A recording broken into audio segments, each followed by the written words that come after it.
तरीके से मैं आज आप लोगों को यहाँ पर समझा रही हूँ, मुझे नहीं लगता कि कोई भी यूट्यूब पे ऐसे इतने अच्छे से समझा पाएगा या इतने अच्छे से आपको ये क्लासेस दे पाएगा। तो आज के इस वीडियो में मैं आप लोगों को पार्लर का बहुत इंपॉर्टेंट टॉपिक जो कि होता है हमारा आईब्रो या फिर थ्रेडिंग जिसे हम कहते हैं, वो बताने वाली हूँ। जब भी आप अपना पार्लर ओपन करेंगे या आप एक ब्यूटिशियन का कोर्स करने जा रहे हैं या आप पार्लर चलाना चाहते हैं, तो बहुत इंपॉर्टेंट चीज़ होती है कि आपको बहुत अच्छे से ये वाला टॉपिक यानी कि थ्रेडिंग वाला टॉपिक आना चाहिए। क्योंकि जब भी आपके यहाँ कोई भी क्लाइंट आएगा, फर्स्ट टाइम विजिट कर रहा होगा, तो वो आपसे सबसे छोटा काम कराएगा जिसको कि हम आईब्रो बोलते हैं। लेकिन है काम बहुत छोटा बट बहुत इंपॉर्टेंट है, क्योंकि अगर फेस पे तो सबसे पहले जो रिफ्लेक्ट होता है, जो दिखता है, वो हमारी थ्रेडिंग या फिर आईब्रोज होती हैं। अगर आपने वो बिगाड़ दी आपके क्लाइंट की, तो वो आपके पास कभी भी नहीं आने वाला है। तो इस टॉपिक को यानी कि इस क्लास को एंड तक ज़रूर देखिएगा। और यहाँ पे आपके बहुत सारी पार्लर से रिलेटेड क्लासेस आने वाली हैं लगातार। और अगर आपको फ्री में पार्लर का कोर्स सीखना है तो मेरे चैनल को अगर अभी तक आपने सब्सक्राइब नहीं किया है तो सब्सक्राइब कर लीजिए, और सामने जो नोटिफिकेशन का जो बेल होता है ना, वो भी दबा दीजिएगा, जिससे कि जब भी मेरा नया वीडियो पब्लिश होगा या जब भी मैं डालूंगी तो आपके पास एक नोटिफिकेशन आएगा, तो आप मेरी कोई भी क्लासेस मिस नहीं कर पाएंगे। क्योंकि मेरे पास ऐसे डीएम्स बहुत आते हैं कि यदि आपकी सेकंड क्लास नहीं मिल रही, थर्ड क्लास नहीं मिल रही, तो ये है हमारी फर्स्ट क्लास। तो क्लास सेकंड के लिए नोटिफिकेशन बेल दबाना बिल्कुल भी मत भूलना। तो आपका ज़्यादा टाइम वेस्ट ना करते हुए मैं सीधे टॉपिक पर आती हूँ और आपको समझाती हूँ कि बेसिकली हम थ्रेडिंग किसे कहते हैं।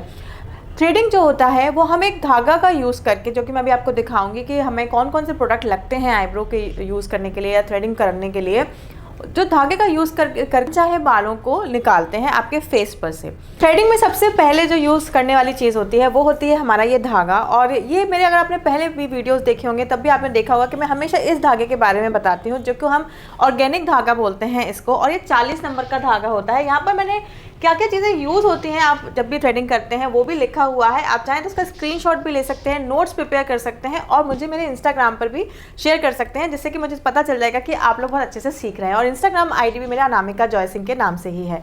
तो हम बात करें थे इस धागे की। ये जो आपको ऐसे तो मार्केट में बहुत सारे आईब्रोज के धागे मिलेंगे, लेकिन ये जो धागा होता है ये ऑर्गेनिक धागा है। इसकी क्वालिटी बहुत अच्छी होती है और ये बार बार टूटता नहीं है। इसीलिए जब भी मैं अपने क्लाइंट्स पर आईब्रो बनाती हूँ तो हमेशा यही वाला धागा यूज़ करती हूँ। और मैं आप चाहें तो मैं आपको थोड़ा सा पास से भी दिखा सकती हूँ। ये आपको किसी भी पार्लर पे जब भी आप सामान लेने जाएंगे अपने पार्लर का, वहाँ पर आपको आराम से मिल जाएगा। तो सबसे पहला इंपॉर्टेंट जो ये जो धागा होता है, उसके अलावा ये 40 नंबर का धागा हम इसको बोलते हैं। नेक्स्ट हमको चाहिए होता है टेल्कम पाउडर। अब कई बार ये वाले मेरे पास क्वेश्चंस आते हैं कि दी कौन सा वाला टेल्कम पाउडर। आप कोई सा भी टेल्कम पाउडर यूज़ कर सकते हैं। ऐसा ज़रूरी नहीं है कि आपके पास, इवन घर में भी अगर आप स्टार्टिंग कर रहे हैं या फिर अभी आप ज़रा सा स्टार्ट ही किया है आपने, तो ज़रूरी नहीं है कि आप अलग से कोई पाउडर लेकर के आएँ। आपके घर में कोई सा भी पाउडर हो वो यूज़ कर सकते हैं। पाउडर हम यूज़ क्यों करते हैं ये जानना बहुत ज़रूरी है। जब भी आप जैसे फॉर एग्जांपल आप आईब्रो बना रहे हैं या फिर अपर लिप बना रहे हैं या फिर चिन बना रहे हैं, और अगर आपने सीधे से धागे से निकालना स्टार्ट कर दिया तो क्लाइंट को बहुत ज़्यादा पेन हो सकता है, क्योंकि वहाँ पर मॉइस्चराइज़र अप्लाई किया हो सकता है, मे बी क्लाइंट ने कुछ लगाया हो उनके फेस पर। तो जब भी हम पाउडर अप्लाई करते हैं तो वहाँ की जो स्किन होती है जहाँ के आप हेयर निकालने वाले हैं वो थोड़ी सी ड्राई हो जाती है। और जब आप ड्राई हेयर्स पे थ्रेड चलाएंगे तो उतनी ज़्यादा पेन नहीं होगा और छोटे से छोटा हेयर भी आसानी से निकल आएगा।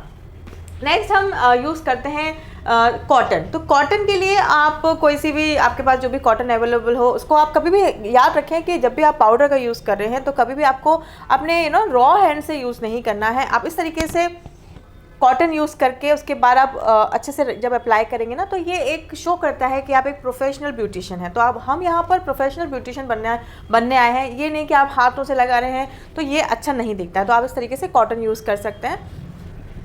नेक्स्ट यहाँ पर आप 4th पॉइंट पे देख रहे होंगे, यहाँ पर एस्ट्रोजन लिखा है। ये हम क्यों यूज़ करते हैं एस्ट्रोजन? कुछ आप जब भी पार्लर का सामान लेने जाएंगे तो आपको एस्ट्रोजन आराम से मिल जाएगा। ये हम यूज़ क्यों करते हैं? जब आप आफ्टर थ्रेडिंग यानी कि जैसे आपने आईब्रोज के बाल निकाल दिए या अपर लिप के बाल निकाल दिए, तो हो सकता है कि आपके क्लाइंट की स्किन सेंसिटिव हो और वहाँ पे पिंपल या दाने आने की संभावना हो, या फिर अपर लिप पे भी कई बार आपने देखा होगा कि अगर आपने किया है क्लाइंट के तो थोड़ा थोड़ा ना दाने आ सकते हैं। तो आप इस तरीके से एस्ट्रोजन, हल्का हल्का सा एस्ट्रोजन लगा देंगे तो वहीं के वहीं दाने दब जाएंगे। सेकेंडली एस्ट्रोजन में एक चीज़ और मैं आपको बताऊंगी कि अगर आपके क्लाइंट की स्किन बहुत ज़्यादा सेंसिटिव है या फिर उनके लग गई है, कहीं हो सकता है कि आपने बहुत ज़्यादा धागा ना टाइट चला दिया, ये वाले भी डीएम्स, क्योंकि ना मैं अपने वीडियोज़ में आप लोगों के क्वेश्चंस के आंसर्स भी देती रहती हूँ, क्योंकि मेरे पास काफ़ी सारे डीएम्स, काफ़ी सारे कमेंट्स आते रहते हैं तो ऐसे क्योंकि इससे पहले भी मैं आईब्रोज की क्लासेस आप लोग के लिए लेकर आई, तो उनमें से ऐसे क्वेश्चन जो बहुत कॉमन क्वेश्चन हैं उनके आंसर्स भी यहाँ पर दे रही हूँ साथ साथ में इस वीडियो में। तो बेसिकली जब आप बहुत ज़्यादा कट लगा देते हैं, अगर आप आईब्रोज कर रहे हैं या अपर लिप कर रहे हैं या चिन कर रहे हैं और कभी कट लग गया है, तो फिर आप एस्ट्रोजन यूज़ ना करें, क्योंकि आपके क्लाइंट के और ज़्यादा जल सकता है। तो उसके एस्ट्रोजन के बिहाफ पर आप कोई भी अच्छा सा मॉइस्चराइज़र यूज़ कर सकते हैं, अच्छे से मसाज दे सकते हैं। ये हमारी थ्योरी क्लास है। मैं आपको आगे जो प्रैक्टिकल भी बताऊंगी कि किस तरीके से आपको बहुत क्विकली समझा दूंगी इसी वीडियो में कि आपको किस तरीके से यूज़ करना चाहिए। और अगर बाई चांस वीडियो लंबा हो रहा होगा तो मैं सेकंड क्लास में आप लोगों को प्रैक्टिकली करके बताऊंगी कि क्या प्रोफेशनल तरीका है थ्रेडिंग करने का। नेक्स्ट मैं यहाँ पर आपको बताऊंगी कि सीज़र हम क्यों करते हैं। सीज़र का मतलब मैंने यहाँ पे हिंदी में भी लिखा है, क्योंकि कई सारे मेरे स्टूडेंट्स जो हैं, आप लोग जो हैं ये शिकायत करते हैं कि आपके वीडियोज़ में बहुत ज़्यादा इंग्लिश यूज़ होती है। तो मैंने ट्राई किया है कि मैं यहाँ पर आप लोगों को हिंदी में भी कुछ समझा पाऊँ। तो यहाँ पर सीज़र का मतलब होता है कैंची, और आपको यहाँ पर छोटी कैंची चाहिए होती है। ऐसा क्यों? जब हम प्रैक्टिकल क्लास देखेंगे ना, तब हम समझेंगे कि हमें छोटी सी कैंची क्यों चाहिए, बड़ी कैंची नहीं चाहिए होती जब भी आप आईब्रो या थ्रेडिंग करते हैं। तो मतलब यहाँ पर इस तरीके की कैंची से है। बेसिकली हम इसको इसलिए यूज़ करते हैं जब आप क्लाइंट के आईब्रोज बना रहे हो तो ये वाला जो इनर पार्ट वाले जो हेयर्स होते हैं यहाँ वाले, वो काफ़ी कभी लंबे हो जाते हैं, तो उनको ट्रिम करने के लिए ये सीज़र की ज़रूरत पड़ती है।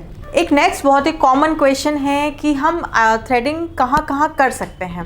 तो यहाँ पर मैंने लिख दिया है। मैं फिर से याद दिला दूँ कि अगर आपको ज़रा सा भी कन्फ्यूजन है और अगर आप नोट्स बनाना चाहते हैं इस क्लासेस का, तो आप इसके स्क्रीनशॉट ले लो, फिर आप अच्छे से अपने किसी भी फेयर रजिस्टर में अच्छे से नोट्स प्रिपेयर कर सकते हैं। तो यहाँ पर मैंने लिखा है कि थ्रेडिंग कहाँ की जा सकती है। सबसे पहले आप सबको पता है कि आईब्रोज वहीं पे की जा सकती है। अपर लिप्स, कई लोगों को हो सकता है नहीं पता हो कि अपर लिप्स क्या करते हैं। जो हमारे लिप्स के ऊपर का हिस्सा होता है उसको हम अपर लिप्स कहते हैं। काफ़ी छोटे छोटे हेयर होते हैं यहाँ पर। जनरली यहाँ पर भी हम थ्रेडिंग का यूज़ करके अनचाहे बालों को निकाल सकते हैं। थर्ड है आपका फोरहेड, उसके बाद आपका साइड लॉक्स। अच्छा, साइड लॉक्स आप वैक्स से भी कर सकते हैं। साइड लॉक्स ये वाला जो हिस्सा होता है हमारे यहाँ से लेके यहाँ तक का हिस्सा तक, कई लोग इसको थ्रेड की हेल्प से भी कराते हैं, बालों को निकलवाते हैं। अदरवाइज़ कई बार वैक्स भी कराते हैं, वो भी मैं आपको प्रैक्टिकल क्लास में दिखाऊंगी कैसे करते हैं हम। और इसके अलावा चेन पर, तो ये जो 5 जगह है यहाँ पर हम थ्रेडिंग से अनचाहे बालों को निकाल सकते हैं। एक बहुत इंपॉर्टेंट चीज़ है जो मैं यहाँ पर आप लोगों को समझाऊंगी कि जब भी आप आईब्रोज कर रहे हैं या थ्रेडिंग कर रहे हैं किसी भी पार्ट पर, आप फेस के किसी भी पार्ट पर कर रहे हैं, तो किन चीज़ों का आपको याद रखना है। आपको ये गलतियाँ कभी नहीं करनी है जो मैं अभी आपको बता रही हूँ। सबसे पहले अब हम मिलेंगे अपनी सेकंड क्लास में, क्योंकि ये वीडियो काफ़ी लंबा हो रहा है और मैं आप लोगों को बहुत अच्छे से हर चीज़ बताना चाहती हूँ। नेक्स्ट क्लास में मैं आप लोगों को बताऊँगी कि कितने प्रकार की आईब्रोज होती है और आपको कैसे शेप देना चाहिए। बहुत अच्छी क्लासेज आ रही हैं और आप इन क्लासेस को बिल्कुल भी मिस ना कर पाएँ, इसीलिए आप मेरे चैनल को ज़रूर सब्सक्राइब कर दीजिए। और इंस्टाग्राम पर भी फॉलो करना चाहें तो अपने नोट्स मुझे वहाँ भेजना चाहें तो वहाँ पर मैं चेक कर लूँगी आपके नोट्स। तो thank you so very much for watching guys. अब हम मिलेंगे अपने सेकेंड क्लास में, तब तक के लिए अपना ध्यान रखिए। Bye bye, take care.